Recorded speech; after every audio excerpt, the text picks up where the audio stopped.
क्या आपको खुद पर गुस्सा आता है जब आप डाइटिंग पर होने के बाद भी चॉकलेट खा लेते हैं? क्या आपने कभी खुद को प्रॉमिस किया है कि आप वो सब करना बंद कर देंगे जो आपके लिए अच्छा नहीं है? आप अपनी ज़िंदगी को बदलने की कोशिश करते हैं, लेकिन कुछ ही दिनों बाद आप कोशिश करना बंद कर देते हैं। इस बुक में आप जानेंगे कि हम वो चीज़ें क्यों करते हैं जो हमारे लिए सही नहीं है। आप दिमाग के उन दो हिस्सों के बारे में जानेंगे जो हमारे अंदर आपस में लड़ रहे हैं। हमारी बुरी हैबिट्स के लिए यही जिम्मेदार हैं। जब बात आती है बुरी हैबिट्स के बनने की, आप सीखेंगे कि कैसे हमारा बचपन इसमें एक अहम रोल निभाता है। आप सीखेंगे कि कैसे पावर और सेल्फ कंट्रोल की मदद से हम अपने सेल्फ डिस्ट्रक्टिव बिहेवियर पर काबू पा सकते हैं। अंत में आप उस 12 स्टेप प्रोग्राम के बारे में जानेंगे जो लोगों को उनकी बुरी हैबिट्स पर जीत पाने में मदद करता है।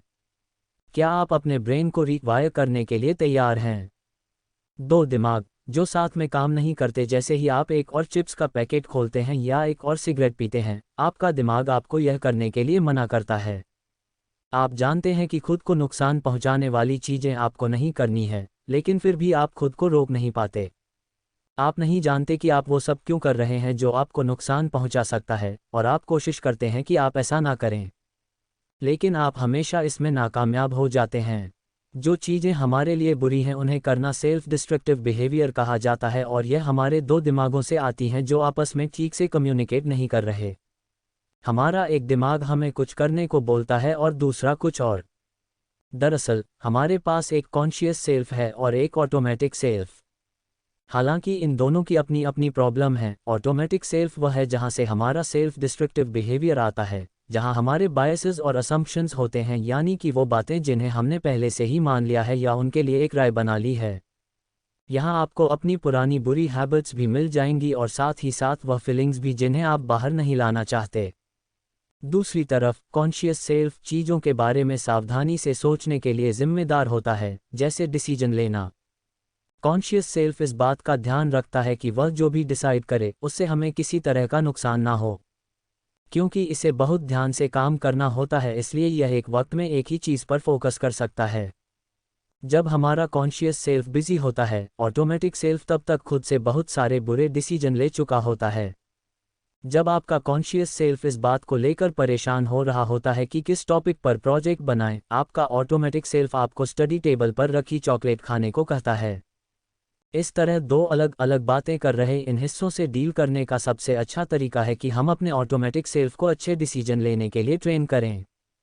सेल्फ डिस्ट्रक्टिव बिहेवियर को रोकना उतना मुश्किल नहीं है जितना कि लगता है। बहुत सारी स्टडीज़ हमें बताती हैं कि एक इंसान अपने ब्रेन का स्ट्रक्चर बदल सकता है। इसे प्लास्टिसिटी ऑफ द ब्रेन कहा जाता है। जब आप अपने सेल्फ डिस्ट्रक्टिव बिहेवियर को बदलने के तरीके सीखते हैं, आपके ब्रेन में सेल्स के बीच नए कनेक्शन बनते हैं। फिर ये कनेक्शन आपके उन पुराने कनेक्शन को बदल देते हैं जो आपको ज़्यादा खाने, सिगरेट या शराब पीने को कहते हैं। लेकिन इन नए कनेक्शन के बनने के लिए आपको अपनी नई अच्छी हैबिट्स के साथ कंसिस्टेंट रहना होगा। जितना ज़्यादा आप अपनी अच्छी हैबिट्स की प्रैक्टिस करेंगे, इन्हें ऑटोमेटिकली करना उतना ही आसान होगा।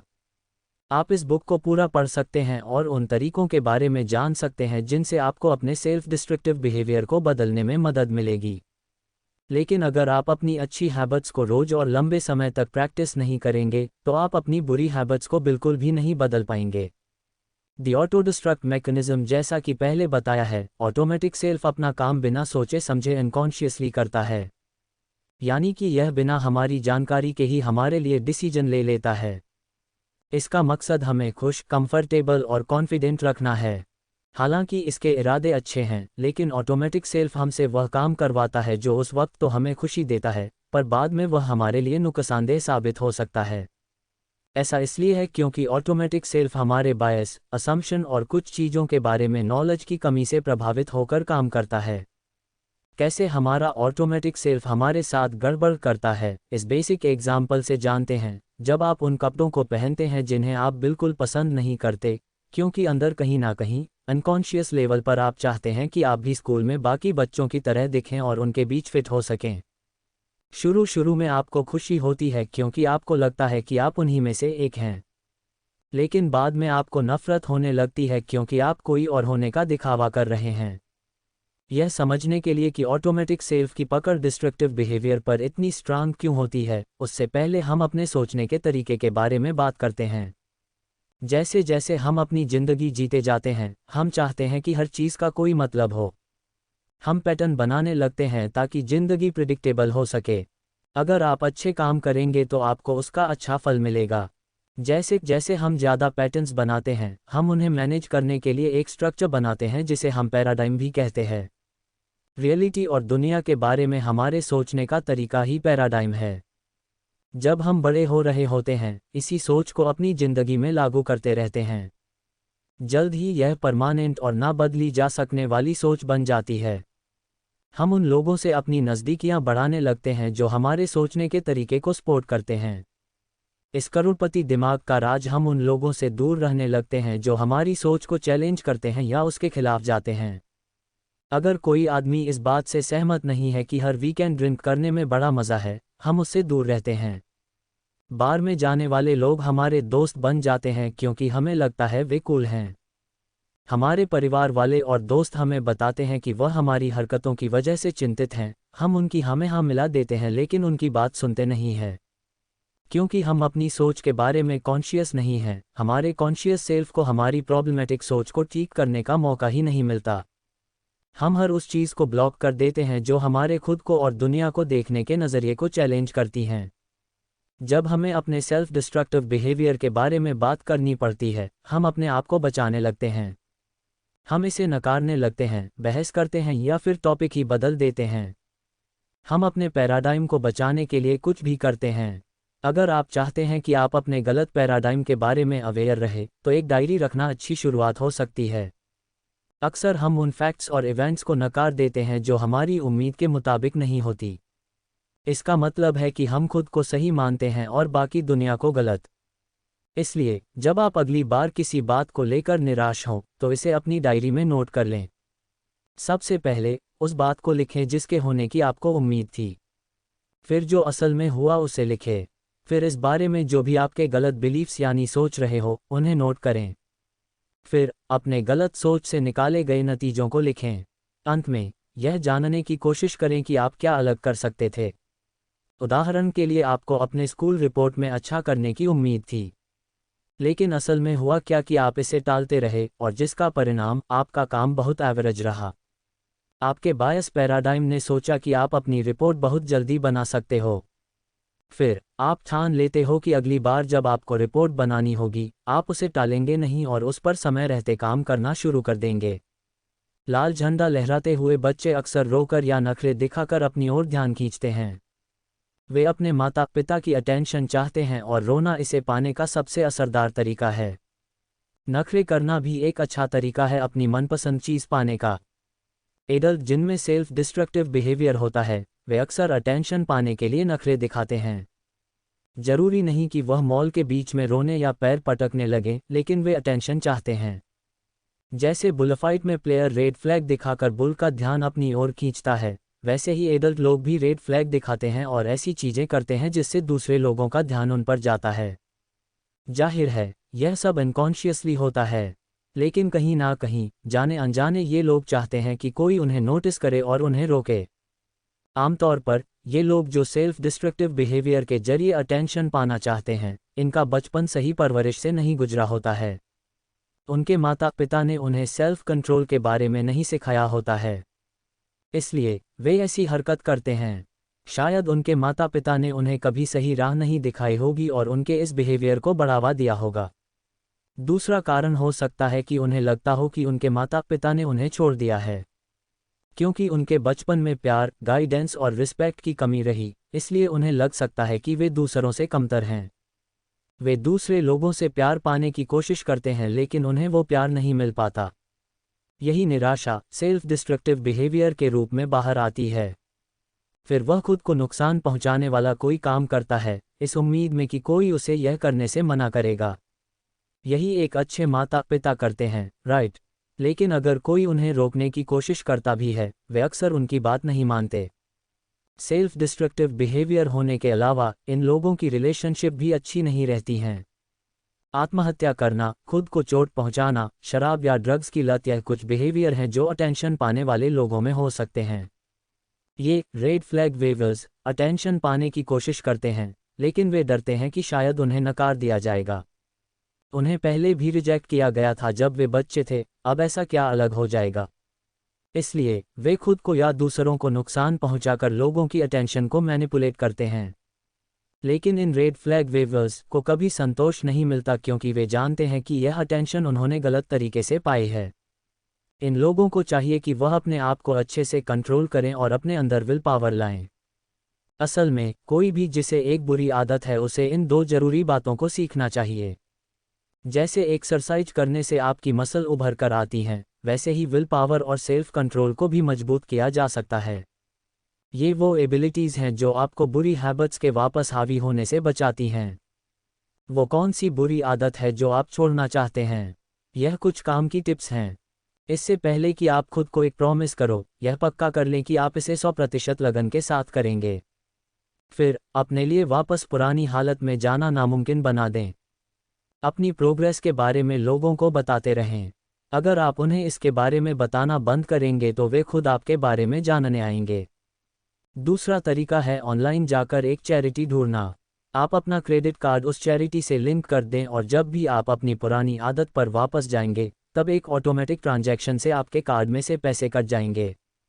अपने गोल तक पहुंचने को और इंस्पायरिंग बनाने के लिए आप वह डोनेशन किसी पॉलिटिशियन या ऐसी जगह दे सकते हैं जहां पैसा खर्च करने से आपको सख्त नफरत है। अपनी विल पावर को मजबूत बनाने का दूसरा तरीका है उन चीज़ों को अवॉइड करना जो आपको ट्रिगर करती हैं। ये छोटी छोटी चीज़ें हो सकती है, जैसे अगर आपको ड्रिंकिंग की प्रॉब्लम है तो घर जाते वक्त रास्ते में पड़ने वाले बार को अवॉइड करना। एक और तरीका है बुरी संगत से दूर रहना। बियर पीने के लिए हाँ बोलना बहुत आसान है, वह भी तब जब आपके साथ रेगुलर ड्रिंक करने वाले दोस्त हों। उन्हें बताएं कि आप ड्रिंक करना छोड़ रहे हैं और अगर वह आपके इस फैसले की कद्र नहीं करते तो धीरे धीरे उनसे दूर हो जाइए। जब भी आप स्मोकिंग या ड्रिंकिंग के लालच के आगे हार मानने लगे तो याद करें कि आपने कितनी प्रोग्रेस कर ली है। उस उम्मीद पर कायम रहें कि पुरानी हैबिट्स छोड़ना वक्त के साथ आसान हो जाता है। मानसिक और शारीरिक रूप से अपने आप को तैयार करें कि इसमें महीनों का वक्त लगने वाला है, लेकिन इस बात से अपना मनोबल गिरने मत दीजिए।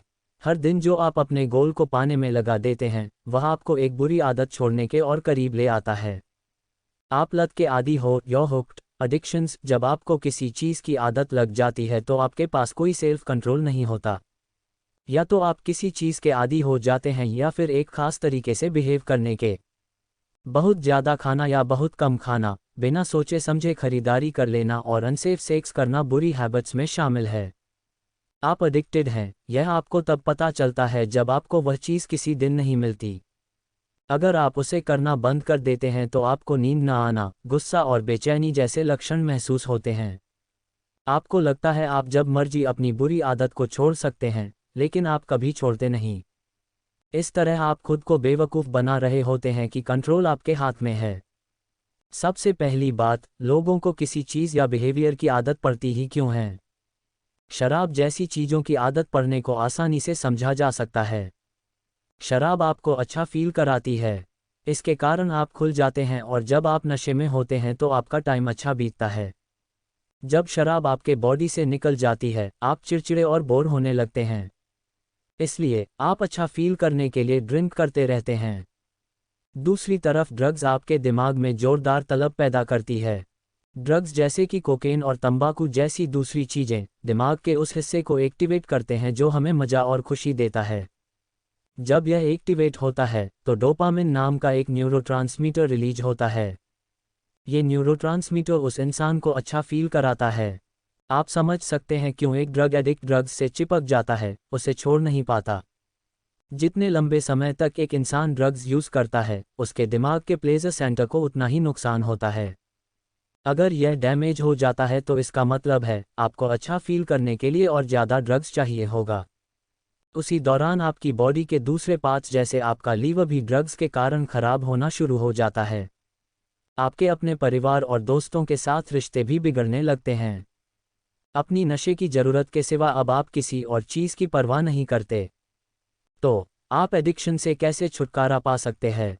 ऑथर कहते हैं कि सबसे पहले आपको अपने साथ ऑनेस्ट होने की ज़रूरत है।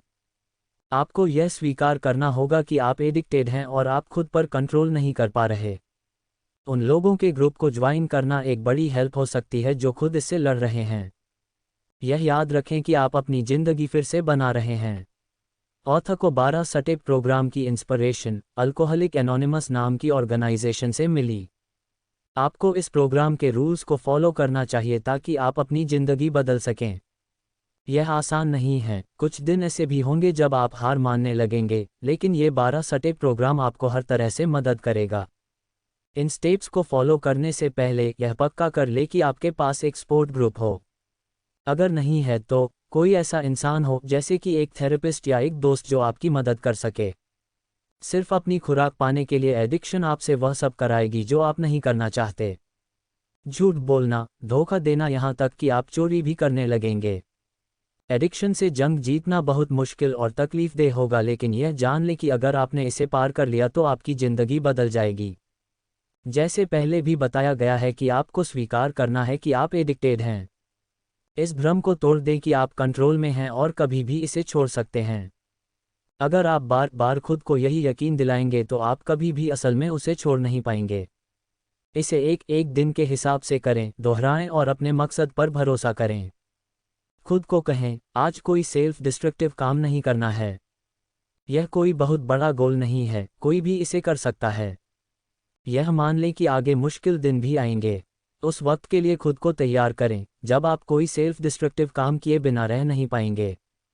चाहे कितना ही लुभावना क्यों ना लगे, इस विचार के साथ खुद को रोक कर रखें कि ये वक्त बीत जाएगा। इस बारे में सोचते रहे कि अगर आप अपने पुराने तौर तरीकों पर वापस ना जाएं तो कितना अच्छा होगा। अपने मॉरल्स पर वापस जाएं। स्वीकार करें कि आपके सेल्फ डिस्ट्रक्टिव बिहेवियर ने आपसे बहुत बुरे काम करवाए हैं। हाँ, यह आपके एडिक्शन के कारण हुआ है, लेकिन इसे एक बहाना ना बनाएं। ठान लें कि अब से आप ऑनेस्ट रहेंगे। उन लोगों से माफ़ी मांगें जिन्हें आपने किसी भी तरीके से नुकसान पहुंचाया हो। ये 4th स्टेप से रिलेटेड है और यह आपको एक बेहतर इंसान बनने में मदद करेगा। बदले में उनके साथ अपना टाइम शेयर करें। एक दिन के लिए किसी बूढ़े इंसान का साथी बने या लोकल बीच की सफाई करें। अच्छे काम करने से आपको अच्छा फील होगा। इससे दुनिया में पॉजिटिविटी भी बढ़ेगी। माइंडफुल एक्टिविटीज़ की प्रैक्टिस करें। माइंडफुलनेस का मतलब है अपने रिएक्शन और बिहेवियर को लेकर कॉन्शियस रहना। जब आप खुद के बारे में माइंडफुल होते हैं तो आप देख सकते हैं कि आप क्या गलत कर रहे हैं। यहाँ से आप अपनी गलतियाँ सुधार सकते हैं। बार बार उस सोच को दोहराएं कि you can fake it until you make it. Alcoholic anonymous जैसे बड़े और फेमस ग्रुप भी इस सोच को अपनाते हैं। अगर आपने अभी शुरुआत की है तो आप मीटिंग्स अटेंड करते रहिए, मोटिवेशनल लाइंस को दोहराते रहिए और अपने इस फ्लो को बनाए रखें। जैसे जैसे आप इसे बार बार करते रहेंगे यह आपके डेली रूटीन का हिस्सा बन जाएगा। एक दिन आखिरकार आप कह पाएंगे कि आप पहले एडिक्टेड थे लेकिन अब आपने इससे छुटकारा पा लिया है। इन स्टेप्स को फॉलो करते रहें भले ही कभी कभी आपको इन पर भरोसा ना हो। अगर आपके पास कोई सपोर्ट ग्रुप नहीं है तो एक स्पॉन्सर तलाशें। स्पॉन्सर वह होता है जिसे आप अपनी रिकवरी के दौरान सब कुछ बताएंगे। वे आपको बिना किसी जजमेंट के सुनेंगे, लेकिन वे आपको सच भी चाहे वो कितना ही कड़वा क्यों ना हो। अगर आपके पास कोई स्पॉन्सर ना हो तो अपने पास एक डायरी रखें। इसमें हर दिन के अपने एक्सपीरियंस को लिखें या फिर अपना वीडियो बनाएं। अपनी फीलिंग्स को एक्सप्रेस करें, बताएं कि आपको ये अच्छे दिन कैसे लग रहे हैं या क्रेविंग कितनी ज़्यादा हो सकती है। अपने शॉर्ट टर्म गोल पर ध्यान दें लेकिन अपने लॉन्ग टर्म गोल को भी याद रखें। हालांकि रोज थोड़ा थोड़ा करने से यह आपको बहुत मुश्किल नहीं लगेगा, लेकिन अपने लॉन्ग टर्म गोल पर नज़र रखना भी ज़रूरी है। हर वो दिन जब आप खुद को सेल्फ डिस्ट्रक्टिव रास्ते पर वापस जाने से रोकते हैं, यह आपके ब्रेन के लिए एक मौका होता है खुद को रिवायर करने का। धीरे धीरे आपका ब्रेन खुद को इस तरह ढाल लेगा कि वह किसी नशीली चीज़ या बुरे बिहेवियर पर डिपेंडेंट नहीं होगा। जैसे जैसे आप आगे बढ़ते जाओगे, अपनी एडिक्शन से दूर होना उतना आसान हो जाएगा। अंत में, प्रैक्टिस करते रहें। बार बार दोहराना ही सबसे ज़रूरी है। बुरी हैबिट्स ने आपके दिमाग में कनेक्शन बना लिए हैं। हर रोज़ अच्छी हैबिट्स की प्रैक्टिस करें और उन्हें बार बार दोहराएं ताकि नए कनेक्शन जल्दी और मजबूत बन सके। निष्कर्ष, आपने सीखा कि क्यों आप वो चीज़ें करते हैं जो आपके लिए अच्छी नहीं है, और इसके लिए कैसे आपके दो माइंड जिम्मेदार हैं जो आपस में लड़ रहे हैं। कॉन्शियस सेल्फ वह माइंड है जो आपके लिए सावधानी से फैसले लेता है। इसे आपके बहुत सारे डिसीजन पर काम करना होता है, इसलिए यह धीरे धीरे लेकिन ध्यान से काम करता है। दूसरी ओर ऑटोमेटिक सेल्फ बिना सोचे समझे डिसीजन ले लेता है। यह तुरंत रिएक्ट करता है और इसकी परवाह नहीं करता कि आपके लिए क्या अच्छा है और क्या बुरा। तो आप उन चीज़ों को करने से खुद को कैसे रोक सकते हैं जो आपके लिए सही नहीं है। आपको अपने ऑटोमेटिक सेल्फ को अच्छी चीज़ें चुनने के लिए ट्रेन करना होगा। ये पॉसिबल है क्योंकि हमारा ब्रेन फ्लेक्सिबल होता है। इसका मतलब है ब्रेन अपना स्ट्रक्चर, आप कैसे सोचते हैं और आप क्या करते हैं, उसके अनुसार बदल लेता है। आप असल में अपने ब्रेन को रीवायर कर सकते हैं। आपने सीखा कि ऑटोमेटिक सेल्फ बिना सोचे काम करता है क्योंकि इसका एक ही मकसद है, आपको खुश, कॉन्फिडेंट और कंफर्टेबल रखना। इसे फ़र्क नहीं पड़ता कि आपको खुश करने के ये तरीके गलत और सेल्फ डिस्ट्रक्टिव है। आपने सीखा कि अपने अंदर विल पावर और सेल्फ कंट्रोल डेवलप करने से बुरी हैबिट्स लड़ने में मदद मिलती है। यह बहुत मुश्किल हो सकता है क्योंकि बुरी हैबिट्स बचपन से ही शुरू हो जाती हैं। लेकिन खुद से प्रॉमिस करें कि आप बदलेंगे।